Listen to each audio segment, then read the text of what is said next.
चलिए दोस्तों, नमस्कार। स्वागत है सभी लोगों का सक्सेस मंत्रा बाय दीपक राय के यूट्यूब चैनल पर। और आपकी क्लास स्टार्ट होने जा रही है। तो दोस्तों, जिसमें हम लोग कल आपकी स्टेटमेंट एंड आर्गुमेंट को स्टार्ट किए थे और इसमें मैंने आपको पूरा बताया था, कॉन्सेप्ट पूछ प्रैक्टिस भी कराया था। तो उसी क्लास में अगली क्लास कंटिन्यू हम लोग करेंगे दोस्तों, कथन और तर्क पे बात करेंगे, ठीक ना। तो चलिए सभी लोग जुड़ जाइए। और दोस्तों सभी लोगों का चलिए, तो सभी लोग जुड़ जाइए और सभी लोग दोस्तों पेन और पेपर उठा लीजिए, जल्दी से आंसर बताने का प्रयास करिएगा। कल मैंने आपको बताया था कि किस प्रकार से कोई भी आपका आर्गुमेंट वैलिड होता है, किस प्रकार से इनवैलिड होता है, स्ट्रांग होता है मतलब वीक होता है, ये सारी चीज डिस्कस कर रखा है, ठीक ना। तो चलिए उसी के आगे देखिए, पहला क्वेश्चन यहाँ पे है, क्या सरकार को अंतर्राष्ट्रीय खेलों पर भारी धन खर्च करना बंद कर देना चाहिए। स्टेटमेंट है, फिर नीचे आर्गुमेंट आपका है। आर्गुमेंट क्या है, यहाँ पर आर्गुमेंट दिया जा रहा है, क्या सरकार को अंतर्राष्ट्रीय खेलों पर भारी धन खर्च बंद कर देना चाहिए। अब पहला व्यक्ति तर्क दे रहा है दोस्तों कि हाँ कर देना चाहिए। अब देखिए कारण क्या बता रहा है, इस धन का उपयोग गरीबों के उन्नयन में किया जाना चाहिए। दूसरा व्यक्ति कह रहा है दोस्तों कि नहीं किया जाना चाहिए, अंतर्राष्ट्रीय खेलों पर जो ज्यादा धन खर्च होता है उसको बंद कर देना चाहिए। तो पहला व्यक्ति कह रहा है कि हाँ। कारण क्या बताया हाँ का, उसने कह रहा है कि उपयोग गरीबों, उस धन का उपयोग गरीबों के विकास पर किया जाना चाहिए। दूसरा व्यक्ति कह रहा है दोस्तों कि नहीं किया जाना चाहिए। इसका कारण क्या है, खिलाड़ी इससे कुंठित हो जाएंगे, मतलब अवसाद में चले जाएंगे, डिप्रेस्ड हो जाएंगे, कुंठित हो जाएंगे और उन्हें अंतर्राष्ट्रीय एक्सपोजर नहीं मिलेगा। किसकी बात सही लग रही है बताइए जल्दी से, किसकी बात में दम है। जो स्टेट एंड आर्गुमेंट में आपको मैंने तरीका बताया है पकड़ने का, किसके बात में दम है जल्दी से बताइए। पहला वाला बिल्कुल गलत कर रहा है। ये कह रहा है कि अंतर्राष्ट्रीय खेलों पर दोस्तों जो धन खर्च होता है उसको न करके, बंद करके उसको गरीबों के विकास में लगा दिया जाए। ऐसी बात तो बिल्कुल गलत है दोस्तों, ठीक ना। हर किसी का अपना अपना एक उद्देश्य होता है। पर्यटन के विकास के लिए गवर्नमेंट पैसा खर्च करती है, शादी विवाह में पैसा खर्च करती है, किसी फंक्शन के लिए, समारोह के लिए पैसा खर्च होता है, तो सबको बंद करके गरीबों के लिए पैसा लगा दिया जाए, गरीबों को दे देना जाए, कहां तक तार्किक है, उचित नहीं है, ठीक ना। एक गलत बात है, इसलिए पहला गलत होगा। दूसरा कह रहा है कि नहीं, बिल्कुल सही बात कर रहा है, नहीं। अब इसका कारण इसने क्या बताया, ये कह रहा है खिलाड़ी इससे कुंठित हो जाएंगे, मतलब डिप्रेशन में आ जाएंगे खिलाड़ी। भाई जो उसमें कैरियर अपने बनाया है, टेनिस में, क्रिकेट में, हॉकी में, फुटबॉल में अपना कैरियर बनाना चाहता है राष्ट्रीय से लेकर अंतर्राष्ट्रीय स्तर पर, तो दोस्तों डिप्रेशन में तो आएगा ही यहाँ पे इस डिसीजन से। इसलिए दोस्तों ये बात बिल्कुल सही है। दूसरा वाला तर्क आपका मजबूत होगा, पहला वाला कमजोर हो जाएगा, ठीक है। चलिए अगले क्वेश्चन की तरफ आते हैं। क्या भारत में संसद के चुनाव देश भर में एक ही दिन में किए जाने चाहिए। अब देखिए यहाँ पे तर्क आपके सामने दो आ रहा है, कितने, तीन तर्क हैं। मैंने आपसे कहा था ना किसी किसी क्वेश्चन में तीन तर्क होते हैं, किसी में दो ही होता है, तो इस तरह से आपको डिफाइन करना है।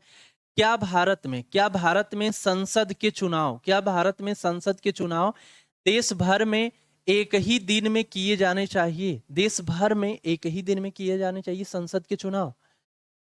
पहला व्यक्ति दोस्तों कह रहा है कि हाँ किया जाना चाहिए। दूसरा व्यक्ति भी कह रहा है कि हाँ किया जाना चाहिए। तीसरा व्यक्ति कह रहा है कि नहीं किया जाना चाहिए। अब देखिए किसकी बात में यहाँ पे दम है, किसकी बात में वजन है, किसकी बात हल्की है, किसकी बात कमजोर है। पहला व्यक्ति का देखते हैं, हाँ ऐसे चुनावों को हैंडल करने का यही एक तरीका है। गलत हो गया तुरंत, यही एक तरीका है। जहां पर मात्र केवल यही एक तरीका है, ओनली वे आ जाता है, गलत होता है दोस्तों। इस समस्या का हल करने का यही एक तरीका है, गलत है, ठीक ना। भारत में जो आतंकवादी गतिविधियां हैं इसको खत्म करने का मात्र यही एक तरीका है, भ्रष्टाचार को खत्म करने का यही एक तरीका है, डाउरी सिस्टम को खत्म करने का यही एक तरीका है। इस सारे दोस्तों वीक आर्गुमेंट में चला जाएगा, क्योंकि यही एक तरीका है। क्योंकि भाई किसी भी समस्या से दोस्तों लड़ने का कई तरीके हो सकते हैं, जरूरी नहीं कि यही एक तरीका होगा। ये आपका गलत हुआ। दूसरा कह रहा है कि हाँ, ये भी कह रहा है कि हाँ संसद के चुनाव देश भर में एक ही दिन में होना चाहिए। इसका कारण देखिए, इससे आयोग को एक ही दिन में चुनाव संबंधी मसलों पर ध्यान केंद्रित करने में सहायता मिलेगी। बिल्कुल दोस्तों करेक्ट है। One nation one ration card, one nation one election, ठीक ना, वन नेशन वन टैक्स की मतलब पैटर्न पे गवर्नमेंट जा रही है। और किस लिए जा रही है, बिल्कुल यहाँ पे सही बातें बोली जा रही है। इससे आयोग को, जो हमारा इलेक्शन कमीशन है, चुनाव आयोग है, एक ही दिन में चुनाव संबंधी मसलों पर, चुनाव से संबंधित जितने भी मामले हैं या दोस्तों चुनाव से संबंधित जितने भी सुरक्षा है, प्रबंध है, उसको ध्यान केंद्रित करने में बिल्कुल सहायता दोस्तों मिलेगी। ठीक ना, बिल्कुल सहायता मिलेगी। इसकी बात बिल्कुल दोस्तों करेक्ट है। ठीक ना, बिल्कुल सही है। तीसरा कह रहा है दोस्तों कि नहीं होना चाहिए। इसका कारण देखिए, कुछ अन्य देश अलग अलग दिनों में ऐसा चुनाव करते हैं। बताइए तीसरे का सही कि गलत है? गलत है भाई, याद आ रहा है? अगर आर्गुमेंट में किसी से तुलना की जाती है तो वो आर्गुमेंट वीक आर्गुमेंट में चला जाता है। किसी व्यक्ति की तुलना अगर किसी व्यक्ति से की गई, किसी देश की तुलना देश से, राज्य की तुलना राज्य से, तुरंत वीक आर्गुमेंट के अंतर्गत जाएगा। तो ये भी आपका क्या हो जाएगा? कमजोर तर्क हो जाएगा। केवल आपका सेकंड वाला इसमें आपका दोस्तों है। तो आंसर इस तरह से रहेगा, केवल इसमें सेकंड आपका ठोस है। समझ में आ गई बात ना? चलिए अगले क्वेश्चन की तरफ हम लोग आते हैं। अगला क्वेश्चन आप लोग बताइएगा। अगला क्वेश्चन आपकी स्क्रीन पर आ रहा है, इसका आंसर देने का प्रयास करिए। यहाँ पे है, राजमार्गों के पास, जो राजमार्ग होते हैं दोस्तों, उसके पास जो शराब की बिक्री पर, राजमार्गों के पास शराब की बिक्री पर क्या प्रतिबंध लगाया जाना चाहिए? राजमार्ग जो होते हैं उनके पास जो शराब बेचा जाता है, दुकान होती है, ठेका होता है, सारी चीजें होती हैं, तो जो शराब बेचा जाता है राजमार्गों पर, क्या उस पर प्रतिबंध लगाया जाना चाहिए? ये यहाँ पे है। देखो मैंने आपसे कहा था ना कि कथन आपके सामने एक समस्या के रूप में रहेगा, फिर उस पे एक व्यक्ति, दो व्यक्ति, तीन व्यक्ति, दो या दो से अधिक व्यक्ति भी हो सकते हैं, अपना अपना आर्गुमेंट देंगे, तर्क देंगे, और सबका तर्क अलग होता है। कोई कहता है नहीं इस काम को ऐसे किया जाना चाहिए, कोई कहता है नहीं ये काम दोस्तों ऐसे होना चाहिए, कोई कहता है कि नहीं ये बात सही है, कोई कहता है नहीं गलत बात है। यार सभी लोग तर्क तो सबका सभी लोग तर्क अपना अपना दे रहे हैं, बस अंतर सिर्फ ये होता है ना कि किसी की बात थोड़ी अच्छी होती है, किसी की बात हल्की होती है। यार किसी की बात में दम नहीं होता है, किसी की बात वजनदार होती है, मतलब हाँ इसकी बात में दम है यार, ये बात सही हो सकती है, ये तरीका सही हो सकता है, इसके तर्क में दोस्तों दम है।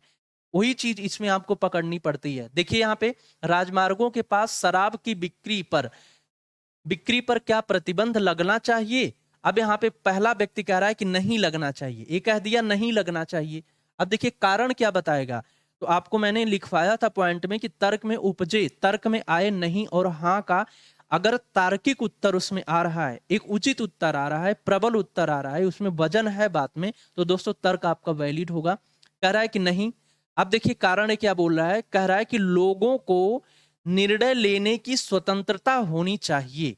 ये नहीं तो कहा, लेकिन नहीं का कारण क्या बता रहा है, कह रहा है कि लोगों को निर्णय लेने की स्वतंत्रता होनी चाहिए क्योंकि यह उनका मौलिक अधिकार है। मौलिक अधिकार है। आप बताइए दोस्तों, क्या हमारा मौलिक अधिकार है? हाँ, कहीं पर बसना मौलिक अधिकार है, कहीं पे दोस्तों व्यापार करना, व्यवसाय करना हमारा मौलिक अधिकार है। लेकिन यहाँ पर क्या है, क्या राजमार्गों के पास शराब की बिक्री पर प्रतिबंध लगाया जाना चाहिए? राजमार्गों के पास है, ठीक ना, शराब की बिक्री पर क्या प्रतिबंध लगाया जाना चाहिए? तो पहला व्यक्ति कह रहा है कि नहीं, लोगों को निर्णय लेने की स्वतंत्रता, लोगों को निर्णय लेने की स्वतंत्रता होनी चाहिए क्योंकि यह उनका मौलिक अधिकार है। बात तो बिल्कुल सही है, मौलिक अधिकार तो है दोस्तों, भारत में कहीं भी बसने का अधिकार है, कहीं भी व्यवसाय करने का अधिकार है, कुछ भी करने का अधिकार है, फंडामेंटल राइट है। लेकिन एक दायरे में रहते हुए अगर आपके किसी भी स्वतंत्रता से किसी को हानि होती है, या राष्ट्र को हानि होती है, देश को हानि होती है, राज्य को हानि होती है, तो उस पर गवर्नमेंट प्रतिबंध लगा सकती है। ठीक ना, तो ये वाला आपका बिल्कुल दोस्त गलत आंसर हो जाएगा। ये कह रहा है कि स्वतंत्र है व्यक्ति, नहीं लगना चाहिए प्रतिबंध, स्वतंत्र है, जहां मन करे वहां शराब की दुकान खोल सकता है। बिल्कुल दोस्तों गलत बात है। अगर यहाँ राजमार्गों के पास शराब की बिक्री करने से या शराब बेचने से हमारा समाज प्रभावित होता है, राष्ट्र प्रभावित होता है, या कुछ ऐसा वर्ग पर्टिकुलर है जो प्रभावित होता है, तो वहां पे गवर्नमेंट उसको बैन कर सकती है। ठीक ना, ये इसमें है, तो गलत हो जाएगा। अब दूसरा व्यक्ति इसमें कह रहा है कि हाँ बिल्कुल होना चाहिए, प्रतिबंध उस पर लगना चाहिए।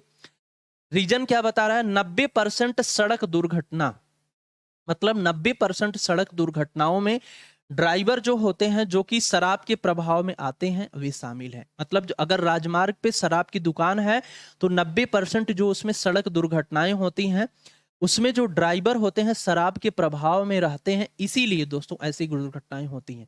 ये दोस्तों तर्क बिल्कुल इसका वैलिड हो जाएगा।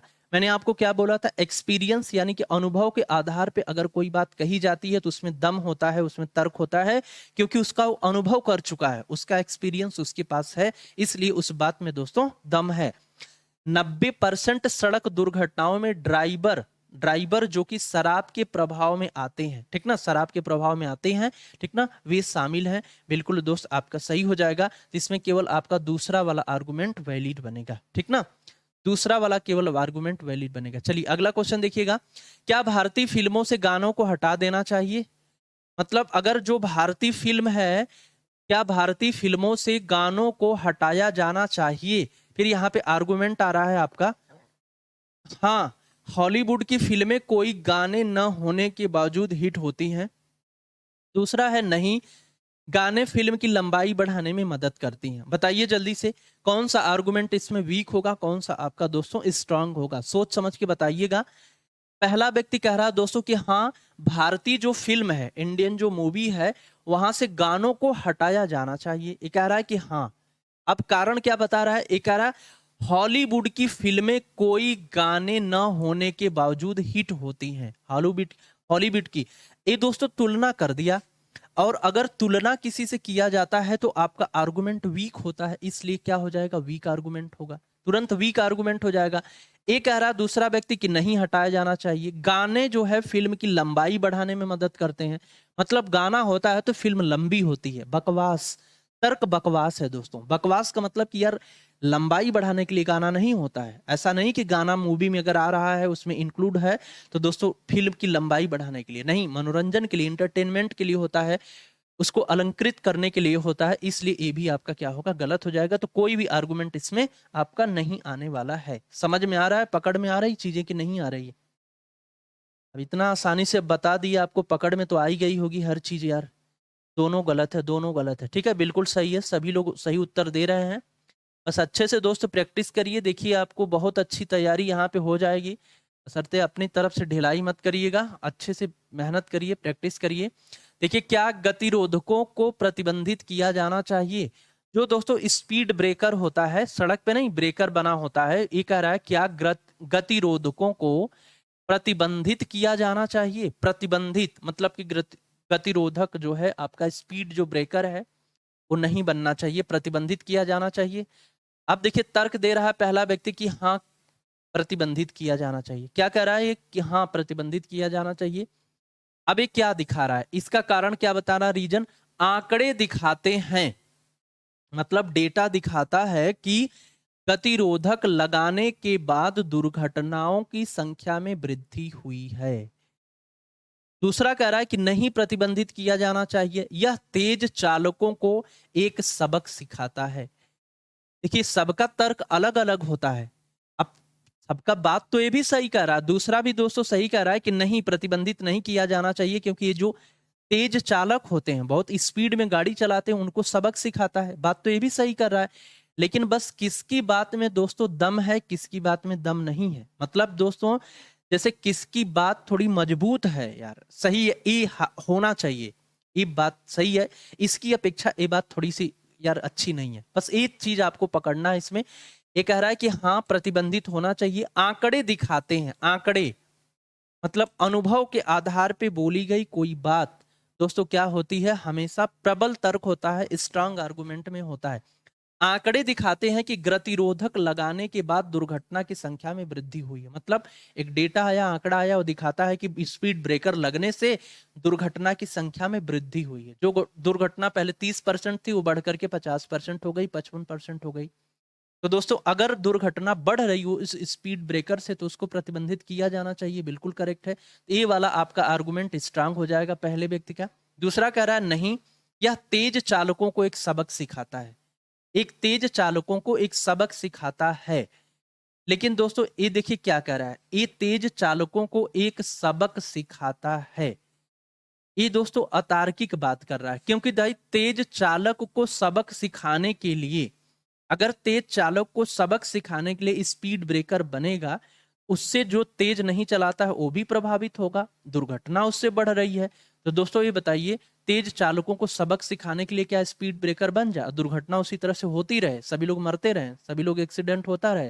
बिल्कुल गलत बात है। इसका तर्क क्या हो जाएगा आपका, कमजोर हो जाएगा। केवल इसमें पहला वाला आपका आर्गुमेंट सही है, ठीक ना। आपका आर्गुमेंट पहला वाला इसमें बिल्कुल राइट आंसर बनेगा। अगला क्वेश्चन देखिएगा, क्या सरकार को अंतर्राष्ट्रीय खेलों पर भारी धन खर्च करना हाँ, ये तो हो गया था, रिपीटेड हो गया क्वेश्चन। क्या भारत में पॉलीथीन की थैलियों पर प्रतिबंध लगाना चाहिए?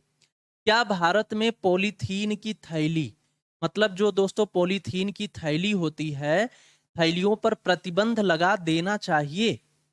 यहाँ पे तर्क है, पहला व्यक्ति कह रहा है कि नहीं, प्रतिबंध नहीं लगना चाहिए। क्यों? कारण क्या है? पॉलीथीन की थैलियां बहुत सस्ती हैं तथा बड़ी सुविधाजनक होती हैं। ये कह रहा है दोस्तों, पॉलीथीन की जो थैलियां होती हैं बहुत ही सस्ती हैं, बहुत ही सस्ती हैं दोस्तों, बहुत ही सस्ती हैं तथा बहुत सुविधाजनक होती हैं, बड़ी सुविधाजनक होती हैं। इसलिए पॉलीथीन की थैलियों पर प्रतिबंध नहीं लगना चाहिए। भाई सस्ती तो जरूर है, सस्ती है, लेकिन कितनी हानिकारक है। अगर कोई चीज बहुत सस्ती है और सुविधाजनक है, लेकिन दोस्त अगर हानिकारक है, समाज के लिए हानिकारक है, उस देश के लिए हानिकारक है, उस देश की जनता के लिए हानिकारक है यार, पर्यावरण के लिए हानिकारक है, तो उस पर प्रतिबंध लगेगा, चाहे सस्ती हो चाहे महंगी हो, उससे मतलब नहीं है कि सस्ती है तो, ठीक ना। तो बिल्कुल गलत बात है, आर्गुमेंट इसका वीक होगा।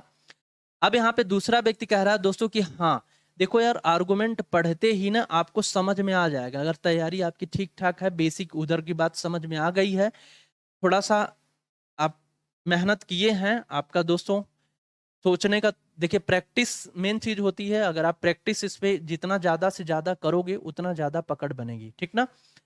अब यहाँ पे है दूसरा व्यक्ति कह रहा है कि हाँ प्रतिबंध दोस्तों लगना चाहिए, क्योंकि बहुत से देश ऐसा कर रहे हैं, बहुत से देश ऐसा कर रहे हैं। इन्होंने क्या कर दिया, तुलना कर दिया, बहुत से देश ऐसा कर रहे हैं, वहां की दोस्तों इन्वायरमेंटल जरूरत होगी, वहां की मतलब पर्यावरण की कोई भी समस्या होगी भाई, वहां की जलवायु की समस्या होगी, वहां की जलवायु की जरूरत होगी, रिक्वायरमेंट होगी, उस लिए उस अपने हिसाब से वो कर रहा है वहां पे। तो जरूरी नहीं कि अगर कोई देश ऐसा कर रहा है तो हम भी वैसा करेंगे, नकल तो करना नहीं है, बिल्कुल तुलना किए तो तुरंत आर्गुमेंट वीक जाएगा, तो वीक आर्गुमेंट इसका भी हो जाएगा, दोनों आर्गुमेंट इसका आपका कमजोर बनेगा, यानी दोस्तों वीक बन जाएगा। समझ में आया? दोनों आर्गुमेंट आपका कमजोर हो जाएगा, गलत नहीं है, कमजोर आंसर ऐसे आएगा। ये दोनों आर्गुमेंट गलत नहीं है, आर्गुमेंट तो सबका अलग अलग होता है ना यार, गलत सही कोई आर्गुमेंट नहीं देता है, बस ये होता है कि बात में किसके थोड़ी सी वजन होती है, किसके वजन नहीं होती, बस कमजोर तर्क है, मजबूत तर्क है, ठोस है आपका, कमजोर है, बस इस तरह से ऑप्शन आता है आपका। तो जो आपका कट रहा है वो आपका कमजोर है, जो राइट जा रहा है वो आपका मजबूत है। क्या भारत में जुआ खेलने की विविध रूप से छूट दी जानी चाहिए? मतलब दोस्तों जो जुआ खेलने की छूट भारत में, गैम्बलिंग मतलब जुआ खेलने की जो छूट है, भारत में जुआ खेलने की विविध रूप से छूट दी जानी चाहिए। अब यहाँ पे तर्क क्या है, हाँ, पहला व्यक्ति क्या कहा दोस्त, हाँ, हाँ कहा। अब आगे क्या व्याख्या क्या कर रहा है, ये कह रहा है जुए में लगने वाली राशि, जुए में जो लगने वाला धन होता है, राशि होती है, पर कर लगाकर, अगर भाई विधिक बन जाएगा, कर लगाकर सरकार अत्यधिक धन अर्जित कर सकती है, क्योंकि क्योंकि लोग अवैध रूप से जुआ खेलते हैं। देखिए क्वेश्चन स्टेटमेंट क्या था, क्या भारत में जुआ खेलने की विधिक, विधिक मतलब क्या हो गया, विधिक मतलब हो गया कानूनी रूप से छूट देनी चाहिए, मतलब कि उसको कानूनी मान्यता प्राप्त है। जब कानूनी मान्यता प्राप्त हो जाएगी तो उस पर टैक्स लगाएगी गवर्नमेंट, और टैक्स लगाएगी तो उससे राजस्व उसको प्राप्त होगा, राजस्व प्राप्त होगा तो देश के विकास में दोस्तों इन्वेस्ट करेगी। पहला व्यक्ति कह रहा है हाँ विविध विधिक रूप से छूट दी जानी चाहिए, मतलब कानूनी रूप से उसको छूट दिया जाना चाहिए। जुए में लगने वाली राशि, जुए में जो राशि लगेगी उस पर टैक्स लगेगा, उस पर टैक्स लगाकर सरकार जो है अत्यधिक धन अर्जित कर सकती है, उस पर टैक्स लगाकर सरकार अत्यधिक धन अर्जित कर सकती है। टैक्स लगा करके, अगर कानूनी है तो उस पर टैक्स लगा देगी गवर्नमेंट ना, धन अर्जित करेगी, क्योंकि लोग अवैध रूप से जुआ खेलते हैं, ठीक ना। तो बिल्कुल बात सही कर रहा है, इसका तर्क क्या हो जाएगा, प्रबल तर्क होगा, मजबूत होगा दोस्तों।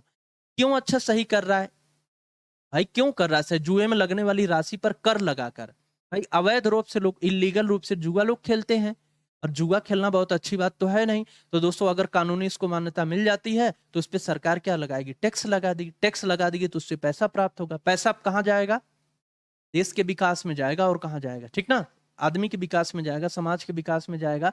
तो बिल्कुल दोस्तों बात में इसके दम है, तार्किक बात कर रहा है, यानी इसके हाँ का जो जवाब है वो तार्किक रूप से सही है, बिल्कुल करेक्ट है।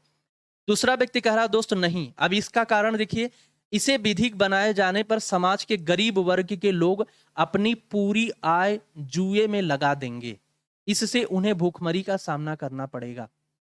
ये कह रहा है मतलब जैसे लीगल अगर नहीं है तो कुछ लोग डरते हैं, नहीं खेलते हैं। मतलब भाई सभी लोग खुल के कहाँ खेलते हैं, इलीगल तो है नहीं। कानूनी रूप से अगर मान्यता मिल जाएगी तो हर चौराहे पे, हर रोड पे, हर घर में जुआ लोग खोलने लगेंगे दोस्तों। मतलब कानूनी रूप से मान्यता मिल गई। ये कह रहा है कि इसे अगर विधिक बना दिया गया, कानूनी बना दिया गया, तो समाज के गरीब वर्ग, भाई गरीब वर्ग मतलब सभी लोग जुड़ जाएंगे यार। चलो ठीक है, ये तो यार मान्य है, कानूनी रूप से इसको मान्यता प्राप्त है, हम भी इसमें इन्वॉल्व होंगे, हम भी करेंगे।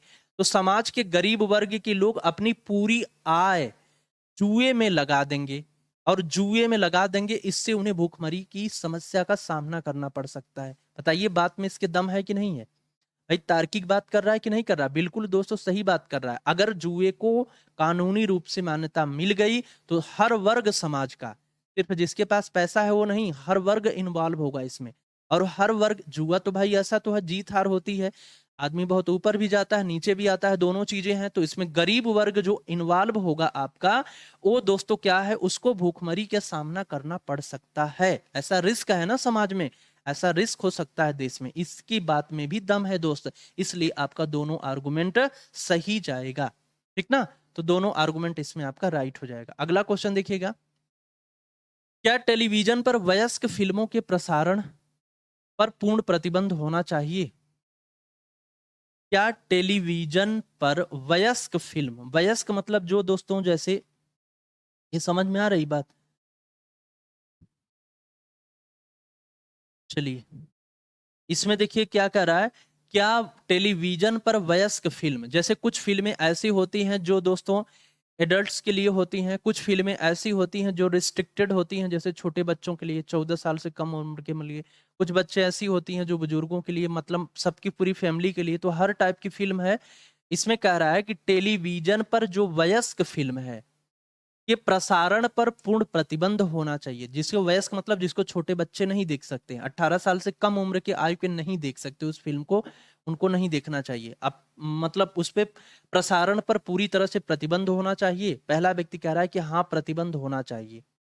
एक क्या बता रहा है क्यों प्रतिबंध होना चाहिए। हाँ, कहा कि हाँ प्रतिबंधित होनी चाहिए, क्यों बताओ। ऐसी फिल्में बच्चों पर प्रतिकूल प्रभाव डालती हैं, ऐसी फिल्में बच्चों पर प्रतिकूल प्रभाव डालती हैं, अनुकूल नहीं प्रतिकूल प्रभाव डालती हैं, और उनके हितों को सर्वोच्च प्राथमिकता दी जानी चाहिए। बताइए सही है कि गलत है। बिल्कुल सही बात है दोस्तों, बिल्कुल सही बात एक कर रहा है, बिल्कुल सही बात हो जाएगी। अब ये भी प्रश्न आएगा कि सर सही बात कर रहा है तो कैसे पता चल रहा है कि सही बात कर रहा है। यार देखो ये क्या कह रहा है, ऐसी फिल्में बच्चों पर प्रतिकूल प्रभाव डालती हैं। बच्चे कौन है भाई, जो हमारे यार मतलब युवा नहीं है, 18 साल से वयस्क जो नहीं हुए हैं, तो दोस्तों जो नीचे की हैं, क्योंकि उनको दोस्तों हमको एक सही दिशा में देना है ना। वो देश के भविष्य हैं, वो समाज के भविष्य हैं, तो हर चीज उनको एक सही डायरेक्शन में करना है। इसलिए ये बात कह रहा है कि बच्चों पर प्रतिकूल प्रभाव उसका पड़ता है, ठीक ना। जो और उनके हितों को सर्वोच्च प्राथमिकता देना चाहिए। मतलब कि किस चीज से उनका हित है, किस चीज से उनका अहित है, क्या उनके फ्यूचर को इंप्रूव करेगा, क्या डिक्रीज करेगा, क्या उनको हानि पहुंचाएगा, क्या लाभ पहुंचाएगा, इन चीजों को बात कर रहा है। बिल्कुल दोस्तों इसका तर्क जो है आपका वैलिड हो जाएगा, सही हो जाएगा। नहीं, दूसरा कह रहा है कि नहीं प्रतिबंधित नहीं होना चाहिए, क्यों, बल्कि उनका प्रसारण किसी नियत समय पर, जब बच्चे आमतौर पर घर से बाहर होते हैं तो किया जा सकता है। ये बात कौन सी हो गई दोस्तों, पूरे बकवास कर रहा है। मतलब बकवास कहने का मतलब कि यार क्या बोल रहे हो तुम यार, कुछ समझ में आ रहा है। बल्कि उनका प्रसारण किसी नियत समय पर, नियत समय का मतलब क्या होता है, मतलब कि जब बच्चे चले जाएं, जब बच्चे इस घर से चले जाएं, ये कौन सी बात हो गई। लेकिन बच्चे तो पता है ना भाई प्रसारण तो हो रहा है ना। अभी कह रहा है कि नियत समय पे किया जाना चाहिए जब बच्चे आमतौर पर घर से बाहर होते हैं। ये कौन सी बात हुई, कब बच्चे घर से बाहर होते हैं? या क्या कोई टाइम फिक्स होता है क्या? मतलब इतने से इतने बजे के बीच में दोस्तों बच्चे घर से बाहर ही होंगे, ऐसा तो होता नहीं है। तो बिल्कुल बकवास वाली बात है, इसलिए तुरंत आपका आर्गुमेंट वीक बनेगा, ठीक ना। अगले क्वेश्चन पे आते हैं। अगला क्वेश्चन देखिएगा यहाँ पे, क्या राज्य भर में डांस बारों पर संपूर्ण प्रतिबंध न्यायोचित है? डांस बार, जो दोस्तों बार डांस होता है ना, ये कह रहा है क्या राज्य भर में डांस बार, क्या राज्य भर में डांस बारों पर संपूर्ण प्रतिबंध न्यायोचित है? अब यहाँ पे तर्क है पहला कि हाँ न्यायोचित है। अब हाँ का देखिए जवाब क्या है, डांस बारों के चलने से विभिन्न अवैध और आपराधिक गतिविधियों को बढ़ावा मिलेगा। दूसरा है कह रहा है कि नहीं, बार जो बार होता है ये बालाओं को, मतलब जो दोस्तों बार डांस करने वाली होती हैं बालाओं को, बालाओं के परिवारों की जीविका पूर्णतः डांस बारों पर निर्भर होती है। क्वेश्चन है आपका, क्या राज्य भर में डांस बारों पर संपूर्ण प्रतिबंध न्यायोचित है? संपूर्ण रूप से प्रतिबंध न्यायोचित है। पहला व्यक्ति कह रहा है कि हाँ प्रतिबंध न्यायोचित है। क्यों? डांस बारों के चलने से विभिन्न अवैध और आपराधिक गतिविधियों को बढ़ावा मिलता है। तो दोस्तों देखो, आपका एक चीज था जो स्ट्रांग आर्गुमेंट था, अगर कोई नियम कानून की बात करेगा दोस्तों, नियम या फिर कानून की अगर कोई बात करेगा तो वो भी इसका जो आपका आर्गुमेंट होगा स्ट्रांग आर्गुमेंट में जाएगा। नियम कानून की अगर पक्ष में बात करेगा तो उसका आर्गुमेंट स्ट्रांग आर्गुमेंट के अंतर्गत जाएगा।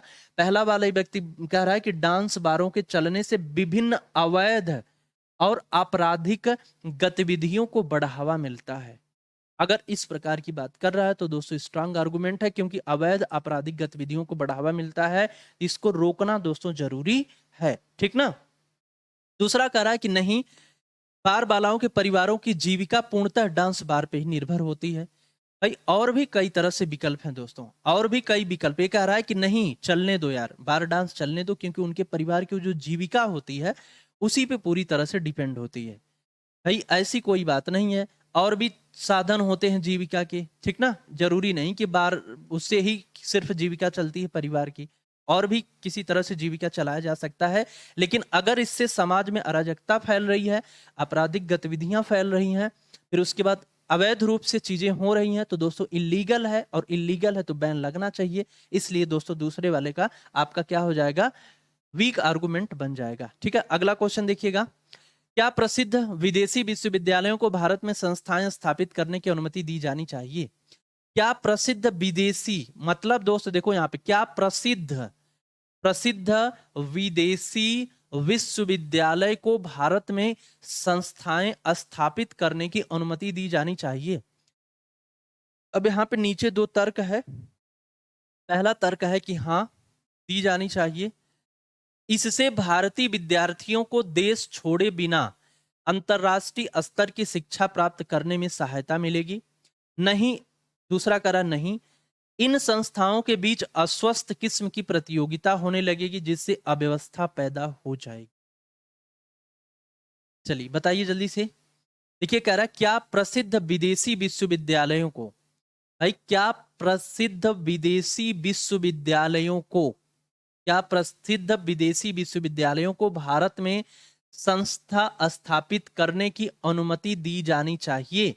पहला व्यक्ति कह रहा है कि हाँ अनुमति दो, इससे भारतीय विद्यार्थियों को देश छोड़े बिना अंतरराष्ट्रीय स्तर की शिक्षा प्राप्त करने में सहायता मिलेगी।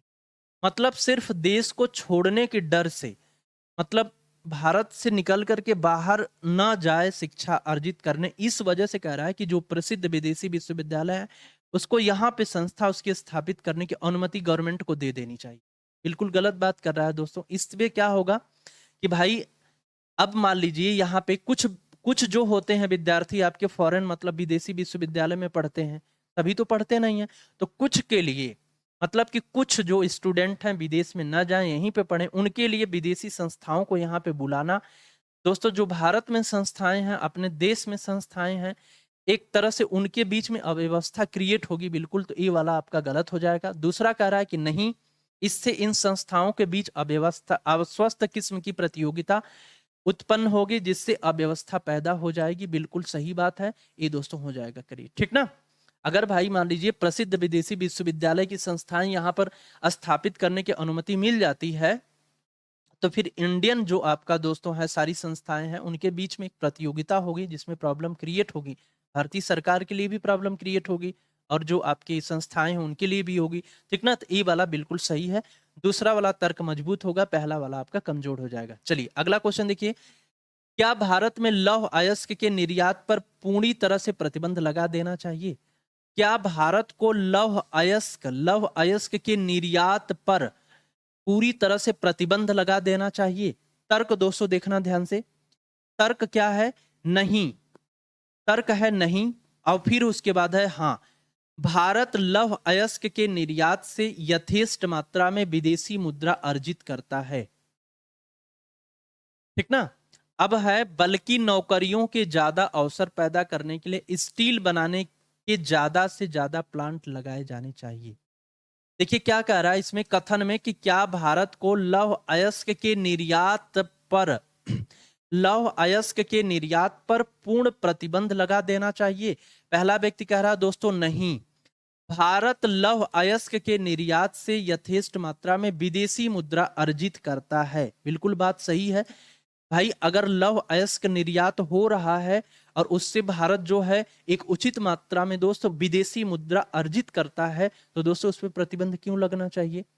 दूसरा कह रहा है कि हाँ प्रतिबंध लगना चाहिए, इसका कारण देखिए, बल्कि प्रतिबंध लगा दीजिए, बल्कि नौकरियों के ज्यादा अवसर पैदा करने के लिए स्टील बनाने के ज्यादा से ज्यादा प्लांट लगाए जाने चाहिए, ठीक ना भाई। लौह अयस्क पे निर्यात लगा दीजिए और नौकरियों के ज्यादा अवसर पैदा करने के लिए स्टील बनाने के ज्यादा से ज्यादा प्लांट लगाए जाना चाहिए, ठीक ना। ये भी बात बिल्कुल सही कर रहा है दोस्तों कि लौह अयस्क पे निर्यात पे रोक लगा करके और दोस्तों नौकरी को अवसर पैदा करने के लिए ज्यादा से ज्यादा स्टील प्लांट, यहाँ पे स्टील बनाने के ज्यादा से ज्यादा प्लांट लगाए जाना चाहिए, ठीक है। ये दोनों चीजें हैं तो दोनों तर्क इसमें क्या हो जाएगा आपका मजबूत हो जाएगा, ठीक ना। स्टेटमेंट एंड आर्गुमेंट आपका खत्म हो गया, 3 चैप्टर लॉजिकल का मैंने आपका कंप्लीट कर दिया। देखिए आपको दोस्तों कॉन्सेप्ट यहाँ पे पढ़िए, 10 बजे प्रैक्टिस की क्लास चल रही है उसमें प्रैक्टिस करिए, देखिए हर चीज आपका क्लियर हो जाएगा। और यहाँ पे आपको स्टेटमेंट एजप्शन में कोई प्रॉब्लम अब नहीं होनी चाहिए, कथन और निष्कर्ष में भी नहीं होनी चाहिए, कथन और तर्क में भी कोई प्रॉब्लम नहीं होनी चाहिए, ठीक ना। बस शिद्दत से ईमानदारी से अच्छे से पहली वीडियो को जरूर आप लोग देखिएगा, क्योंकि पहली वीडियो इसकी बेस है। वहां पे दोस्तों अगर चीजें आपको समझ में आ जाएंगी अच्छे से तो फिर इसमें कुछ नहीं रखा है क्वेश्चन में, ठीक है। ज्यादा क्वेश्चनों के चक्कर में नहीं, कॉन्सेप्ट के पीछे ज्यादा भागने का प्रयास किया करिए। पहली वीडियो को जितने लोगों ने नहीं देखा है उसको जरूर आप लोग देखिएगा, कथन पूर्वधारणा की भी, कथन तर्क की भी, कथन निष्कर्ष के भी, ठीक है। तो चलिए अगली क्लास में एक नए चैप्टर के साथ मुलाकात होगी, जो भी चैप्टर होगा डिसाइड करेंगे हम, उसको आप पढ़ाएंगे, ठीक है। तो आपका हर चैप्टर पे धीरे धीरे कमांड दोस्तों बन जाएगा। आप लोग 10 बजे वाली क्लास में जुड़िए, प्रैक्टिस करिए, वहां पे देखिए रीजनिंग में आपकी पकड़ जरूर बन जाएगी, ठीक है। तो पूरा प्रैक्टिस करते रहिए, हिंदी, रीजनिंग, जीके, जीएस तीनों पार्ट आपका धीरे धीरे मजबूत हो जाएगा। तो चलिए मुझे उम्मीद है कि आपको चीजें अच्छी लगी होंगी, समझ में आया होगा, ये तीनों चैप्टर में प्रॉब्लम नहीं रहने वाली है आपको। तो चलिए ठीक है दोस्तों, अगली क्लास में मुलाकात होगी एक नए चैप्टर के साथ, ठीक है। धन्यवाद।